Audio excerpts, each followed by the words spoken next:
अस्सलाम वालेकुम छात्रों, कक्षा 7वीं विषय हिंदी। आज इस विषय में हम भाषा की और इसके अंतर्गत हम वाक्य के प्रकार की जानकारी प्राप्त करेंगे, जो आपको पुस्तक क्रमांक 28 पर मिलेगा। उसके पहले हम देखते हैं कि वाक्य किसे कहते हैं। तो वाक्य शब्द का ऐसा समूह होता है जिसे पूरा अर्थ स्पष्ट करता है। ऐसा शब्द समूह जो पूरा अर्थ स्पष्ट कर दे उसे वाक्य कहते हैं। वाक्य के भेद अगर हम करें, यानी वाक्य को अगर देखें हम, तो वाक्य के दो मुख्य हिस्से होते हैं, दो भेद होते हैं। एक होता है उद्देश्य, जिसके बारे में बात की जा रही है, और दूसरा होता है विधेय, यानी उद्देश्य के बारे में जो भी जानकारी है, जो भी बात की जा रही है, उसे कहते हैं विधेय।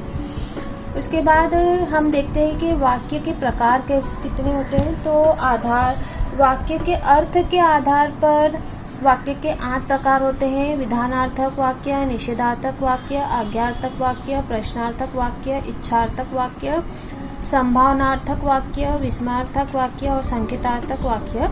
और रचना के आधार पर, मतलब बनावट के आधार पर वाक्य जो है वो 3 प्रकार के होते हैं। सरल वाक्य, मिश्रित वाक्य और संयुक्त वाक्य।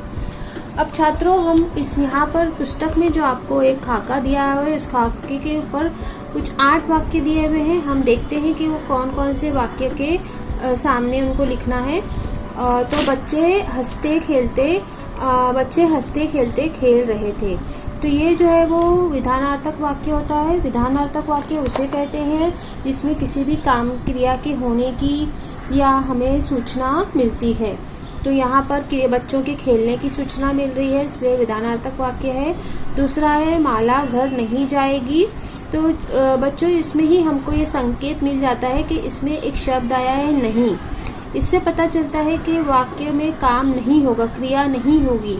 तो ये निषेधार्थक वाक्य है। तो निषेधार्थक वाक्य किसे कहते हैं बच्चों?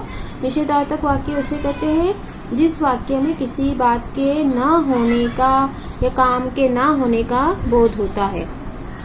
तीसरा है इसे हिमालय क्यों कहते हैं। तो बच्चों, इसमें एक इशारा है, प्रश्न चिन्ह है। तो प्रश्न चिन्ह है, मतलब ये प्रश्न वाला वाक्य है, तो ये प्रश्नार्थक वाक्य हो गया। तो इसे हिमालय क्यों कहते हैं, प्रश्नार्थक वाक्य हो गया। 5वां है वह क्या बनावट है ताजमहल की। यहाँ पे भी एक चिन्ह का उपयोग किया, विराम चिन्ह का एक विराम चिन्ह है, विस्मय बोधक चिन्ह। तो ये विस्मय बोधक चिन्ह है, इसलिए ये विस्मयार्थक वाक्य है। तो यहाँ पर आप लिखेंगे वह क्या बनावट है ताजमहल की। उसके बाद 6वां वाक्य है कश्मीर का सौंदर्य देखकर आश्चर्य होगा। तो यहाँ पर आपको संभावना आ रही है, तो यहाँ पर ये इसमें इधर आ जाएगा।